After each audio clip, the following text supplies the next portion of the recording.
ಮಾಗಡಿ ತಾಲೂಕು ಕುದೂರಿನ ಶ್ರೀ ವಿವೇಕಾನಂದ ವಿದ್ಯಾಪೀಠ ಶಾಲೆಯಲ್ಲಿ ಭಾನುವಾರ ಗುರುಪೌರ್ಣಿಮೆಯ ಅಂಗವಾಗಿ ಶಾಲೆಯಲ್ಲಿ ಮಕ್ಕಳಿಗೆ ಅಕ್ಷರಾಭ್ಯಾಸ ಕಾರ್ಯಕ್ರಮ ಹಾಗೂ ಶಾಲಾ ಶಿಕ್ಷಕರಿಗೆ ಗುರುವಂದನಾ ಕಾರ್ಯಕ್ರಮವು ಅದ್ದೂರಿಯಾಗಿ ನಡೆಯಿತು. ಕಾರ್ಯಕ್ರಮದ ಮುಖ್ಯ ಅತಿಥಿಗಳಾಗಿ ಕುಣಿಗಲ್ನ ಬಿದಿನಗೆರೆ ಶ್ರೀ ಬಸವೇಶ್ವರ ಮಹಾಸಂಸ್ಥಾನ ಮಠದ ಪೀಠಾಧ್ಯಕ್ಷರಾದ ಶ್ರೀ ಡಾಕ್ಟರ್ ಧನಂಜಯ ಗುರೂಜಿಯವರು ಆಗಮಿಸಿ ವಿದ್ಯಾರ್ಥಿಗಳಿಗೆ ಆಶೀರ್ವಚನ ನೀಡಿದರು. ಕಾರ್ಯಕ್ರಮದಲ್ಲಿ ಶಾಲೆಯ ಅಧ್ಯಕ್ಷರಾದ ಶ್ರೀ ರಂಗೇಶ್ ಗೌಡ್ರು, ಶಾಲಾ ಸಿಬ್ಬಂದಿಗಳು, ಮಕ್ಕಳು ಮತ್ತು ಮಕ್ಕಳ ಪೋಷಕರು ಹಾಜರಿದ್ದರು.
ಶ್ರೀ ಬಸವೇಶ್ವರ ಮಹಾಸಂಸ್ಥಾನ ಮಠ ಬಿದನಗೆರೆ ಶ್ರೀ ವಿವೇಕಾನಂದ ವಿದ್ಯಾಪೀಠ ಶಾಲೆ ಕುದೂರು ಶಾಖಾ ಮಠ.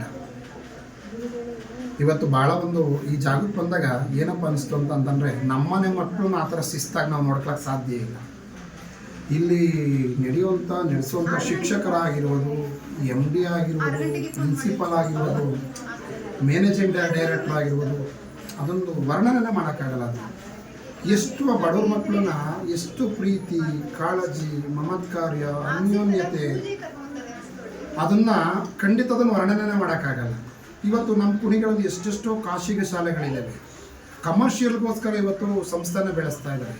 ಇವತ್ತು ತನ್ನ ಕೈಯಿಂದ ಹಣವನ್ನು ಹಾಕಿ ಇನ್ವೆಸ್ಟ್ಮೆಂಟ್ ಮಾಡಿ ಬಾಡಿಗೆಗಳನ್ನು ಕಟ್ಕೊಂಡು ಬಡವ್ರ ಮಕ್ಕಳಿಗೆ ಒಂದು ಒಳ್ಳೆಯ ಶಿಕ್ಷಣವನ್ನು ಕೊಟ್ಕೊಂಡು ಎಷ್ಟೋ ಕಡೆ ಡೊನೇಷನ್ ತೊಗೊಳ್ತಿದ್ದಾಗೆ. ನಾನು ಮೊನ್ನೆ ಬೆಂಗಳೂರಿಗೆ ಹೋಗ್ತಾ ಇದ್ದೆ. ನಾನು ಖಂಡಿತ ಹೇಳ್ತೀನಿ ಕೇಳಿ.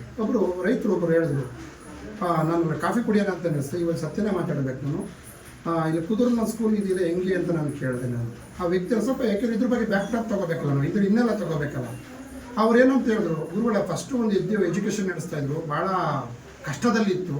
ಈಗ ಒಬ್ಬರು ವ್ಯಕ್ತಿ ರಂಗೇಗೌಡರು ಅಂತ ಬಂದಿದ್ದಾರೆ, ಭಾಳ ಒಂದು ಪಲ್ಲವಿ ಅಂತ ಬಂದಿದ್ದಾರೆ ಪ್ರಿನ್ಸಿಪಾಲ್ ಅವರು.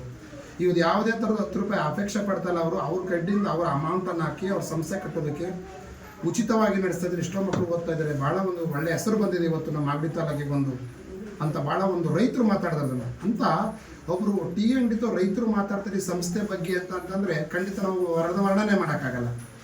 ಯಾಕೆಂದರೆ ಮನುಷ್ಯನಿಗೆ ಮಕ್ಕಳಿಗೆ ಹಣವನ್ನು ಆಸ್ತಿಯನ್ನಾಗಿ ಮಾಡೋಕ್ಕೆ ಹೋಗ್ಬೇಡಿ. ಮಕ್ಕಳಿಗೆ ಸಂಸ್ಥೆಯನ್ನು ಒಂದು ವಿದ್ಯಾಧನವನ್ನು ಮಾಡಿ ಅಂತ ಖಂಡಿತ ಹೇಳಕ್ಕೆ ಇಷ್ಟಪಡ್ತೀನಿ. ಜೀವನದಲ್ಲಿ ಮಕ್ಕಳಿಗೆ ಮುಂದೆ ಕೊಡ್ಡಲ್ಲಿ ಲಾಂಗು ಮಚ್ಚನ್ನು ಕೊಡೋಕೆ ಹೋಗ್ಬೇಡಿ. ಮಕ್ಕಳಿಗೆ ವಿದ್ಯೆಯನ್ನು ಬರೆಯುವುದಕ್ಕೆ ಒಂದು ಪೆನ್ನನ್ನು ಅವ್ರ ಕೈ ಕೊಡಿ. ಮುಂದೆ ಮಕ್ಕಳಿಗೆ ಕುಡಿತಕ್ಕೆ ಚಟಕ್ಕೆ ಬಲಿಯಾಗುವುದಕ್ಕೆ ಕೈಯರಿಗೆ ಬಾಟಲನ್ನು ಕೊಡೋಕೆ ಹೋಗಬೇಡಿ. ಮಕ್ಕಳಿಗೆ ಒಂದು ಜೀವನದಲ್ಲಿ ಒಂದು ಸಂಸ್ಕಾರಗಳನ್ನು ಕಲಿಸಿ ಅಂತ ನಾನು ಖಂಡಿತ ನಾನು ನಿಜವಾಗಿ ಹೇಳಕ್ಕೆ ಇಷ್ಟಪಡ್ತೀನಿ. ಯಾಕೆಂದರೆ ನಾನು ಬಂದು ನೋಡಿದ ತಕ್ಷಣ ಒಂದು 1 ಅವರ್ ಆಯ್ತು ಇಲ್ಲಿ ಬಂದು. ನಾನು 1 ಅವರಿಂದ ನಾನು ವೀಕ್ಷಣೆ ಮಾಡಿದೆ. ನಾನು ಎಷ್ಟು ಅವ್ರ ಮನೆನೂ ಅಷ್ಟು ನೀಟಾಗಿ ಮಾಡ್ಕೊಳ್ಳೋಕೆ ಸಾಧ್ಯ ಇಲ್ಲ. ಈ ಸಂಸ್ಥೆ, ಈ ಸ್ವಚ್ಛತೆ, ಈ ಮಕ್ಕಳು ಶಿಸ್ತುಬದ್ಧ, ಇದು ಮೆಮೋರಿಯಲ್ ಆಗಿರ್ಬೋದು, ಕಂಪ್ಯೂಟರ್ ಆಗಿರ್ಬೋದು, ಲ್ಯಾಪ್ಟಾಪ್ ಆಗಿರ್ಬೋದು, ಮಕ್ಕಳು ಕಲ್ಚರ್ ಆಗಿರ್ಬೋದು, ಈ ಒಂದು ಕ್ರೀಡಾಪಟು ಆಗಿರ್ಬೋದು, ಆಸಕ್ತಿ ಆಗಿರ್ಬೋದು, ಯಾವ ಥರ ತೋರಿಸ್ತಾ ಇದ್ದಾರೆ ಅಂದರೆ ಇದು ಕುಣಿಗಲ್ ತಾಲೂಕಲ್ಲ, ಮಾಗಡಿ ತಾಲೂಕಿಗೆ ನಂಬರ್ 1 ಸಂಸ್ಥೆಯಾಗಿದೆ. ಇದು ಮುಂದಿನ ದಿನಗಳು ಯಶಸ್ವಿಯಾಗಿ ಅಭಿವೃದ್ಧವಾಗಿ ಬೆಳೀತದೆ. ಇದು ಮುಂದಿನ ದಿನ ತಂದೆ ತಾಯಿರು, ಪೇರೆಂಟ್ಸ್ಗಳು, ಸ್ಟೂಡೆಂಟ್ಗಳು ಮುಂದೆ ಇದನ್ನು ಹೆಚ್ಚು ಆಸಕ್ತಿ ಕೊಟ್ಟು ಮಾಗಡಿ ತಾಲೂಕಿನ ಜನತೆ ಕುದೂರು ಶಾಖಾ ಮಠ ಇದು ಈ ಸಂಸ್ಥೆಯನ್ನು ಬೆಳೆಸಬೇಕು ಎಂಬುದಕ್ಕೋಸ್ಕರ ಡಾಕ್ಟರ್ ಧನಂಜಯ ಗುರೂಜಿ ಅವರಿಂದ ಪ್ರೀತಿ ವಿಶ್ವಾಸದ ಒಂದು ಇದು ಗುರುಪೌರ್ಣಮಿ. ಇವತ್ತು ಮಕ್ಕಳಿಗೋಸ್ಕರ ಇವತ್ತು ಒಂದು ಅರ್ಧ ಗಂಟೆ 1 ಅವರ್ ಕಾಲಾವರಣೆ ಮಾಡಬೇಕು ಎಂಬುದಕ್ಕೋಸ್ಕರ ಈ ಸಂಸ್ಥೆ ಬಸವೇಶ್ವರ ಮಠ ಯಾವತ್ತೂ ಜೊತೆಗಿರ್ತದೆ ಅಂತ ಡಾಕ್ಟರ್ ಧನಂಜಯ ಗುರೂಜಿ